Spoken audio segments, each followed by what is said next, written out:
Clip number 422۔ اس clip میں سورہ توبہ کا تعارف، آیت نمبر 1 کی تلاوت، ترجمہ اور تفسیر قرآن صراط الجنان سماعت فرمائیں گے۔ سورہ توبہ کا تعارف، مقام نزول۔ سورہ توبہ مدنیہ ہے مگر اس کی آخری آیات لقد جاءکم رسول سے آخر تک ان کو بعض علماء مکی کہتے ہیں۔ رکوع اور آیات کی تعداد، اس صورت میں 16 رکوع اور 129 آیتیں ہیں۔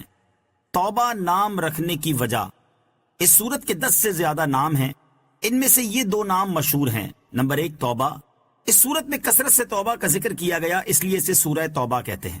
نمبر 2 براءت، یہاں اس کا معنی بری الذمہ ہونا ہے اور اس کی پہلی آیت میں کفار سے براءت کا اعلان کیا گیا ہے، اس مناسبت سے اسے سورہ براءت کہتے ہیں۔ سورہ توبہ کے شروع میں بسم اللہ نہ لکھے جانے کی وجہ، اس سورت کے شروع میں بسم اللہ نہیں لکھی گئی، اس کی اصل وجہ یہ ہے کہ حضرت جبرائیل علیہ السلام اس سورت کے ساتھ بسم اللہ لے کر نازل ہی نہیں ہوئے تھے، اور نبی کریم صلی اللہ تعالی علیہ وسلم نے بسم اللہ لکھنے کا حکم نہیں فرمایا۔ حضرت علی المرتضیٰ کرم اللہ تعالی وجہ الکریم سے مروی ہے کہ بسم اللہ امان ہے، اور سورہ توبہ تلوار کے ساتھ امن اٹھا دینے کے لیے نازل ہوئی ہے۔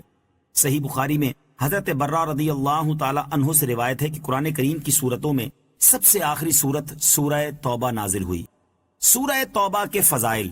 نمبر 1، حضرت علی المرتضیٰ رضی اللہ تعالی عنہ سے روایت ہے، نبی کریم صلی اللہ تعالی علیہ وآلہ وسلم نے ارشاد فرمایا، منافق سورہ ہود، سورہ براءت، سورہ یاسین، سورہ دخان اور سورہ نبا کو یاد نہیں کر سکتا۔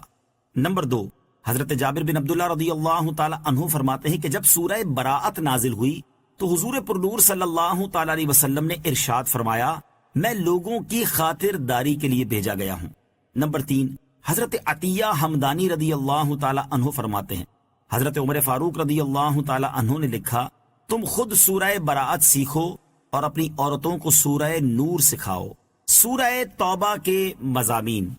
اس صورت کا مرکزی مضمون یہ ہے کہ اس میں مشرکین اور اہل کتاب کے خلاف جہاد کرنے کے احکام بیان کیے گئے، اور غزوہ تبوک سے منافقوں کو روک کر مسلمانوں اور منافقوں میں امتیاز کر دیا گیا۔ اس کے علاوہ اس صورت میں یہ مضامین بیان کیے گئے ہیں۔ نمبر 1، ان مشرکین سے برات کا اعلان کیا گیا جن سے مسلمانوں کا معاہدہ ہوا اور وہ اپنے معاہدے پر قائم نہ رہے۔ نمبر 2، کفار مکہ کے مسلمانوں سے افضل ہونے کے دعوے کا رد کیا گیا۔ نمبر 3، غزوہ حنین کا واقعہ بیان کیا گیا۔ نمبر 4، یہودیوں کا حضرت عزیر علیہ السلام کو اور عیسائیوں کا حضرت عیسیٰ علیہ السلام کو اللہ تعالیٰ کا بیٹا قرار دینے کا رد کیا گیا۔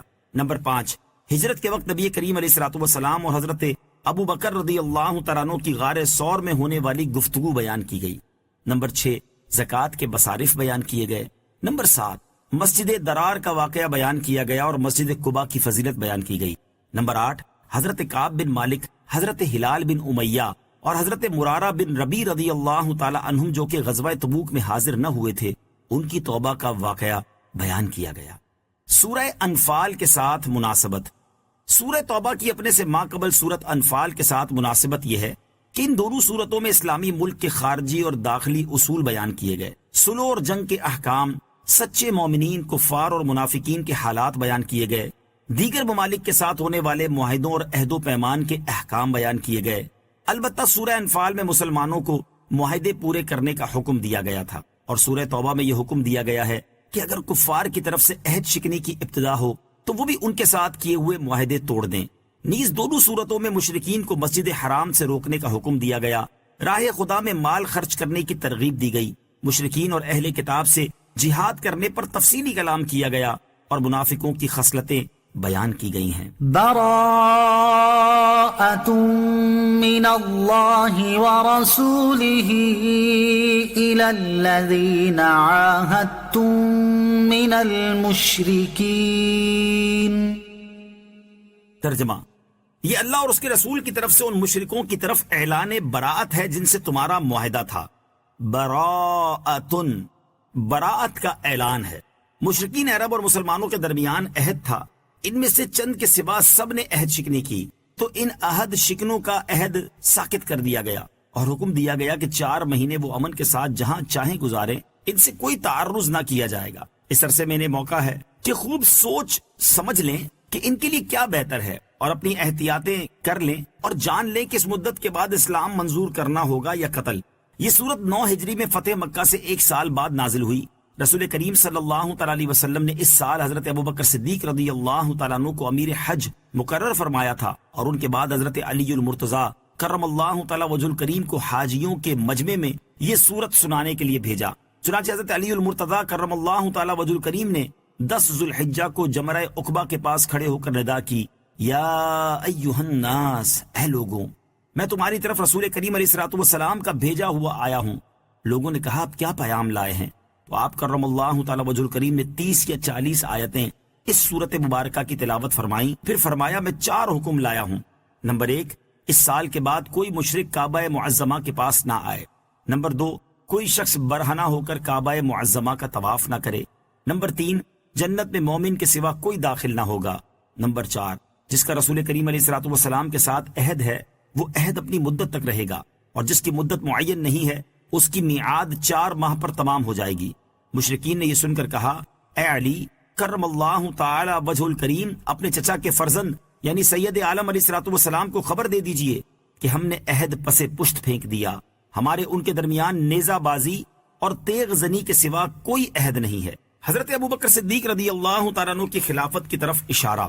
اس واقعے میں حضرت صدیق اکبر رضی اللہ تعالیٰ عنہ کی خلافت کی طرف ایک لطیف اشارہ ہے کہ حضور پر نور صلی اللہ تعالیٰ علیہ وآلہ وسلم نے حضرت ابوبکر رضی اللہ تعالیٰ عنہ کو تو امیر حج بنایا، اور حضرت علی المرتضیٰ کرم اللہ تعالیٰ وجہ الکریم کو ان کے پیچھے سورہ برات پڑھنے کے لیے بھیجا۔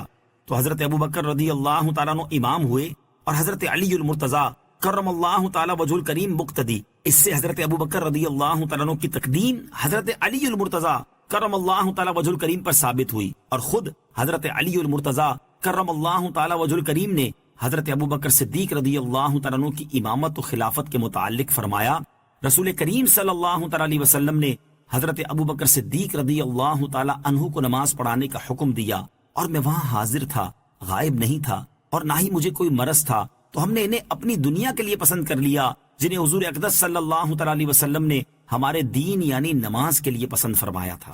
صلو علی الحبیب صلی اللہ تعالیٰ علی محمد صلی اللہ تعالیٰ علیہ وسلم۔ مجھے اپنی اور ساری دنیا کی لوگوں کی اصلاح کی کوشش کرنی ہے انشاءاللہ عز و جل۔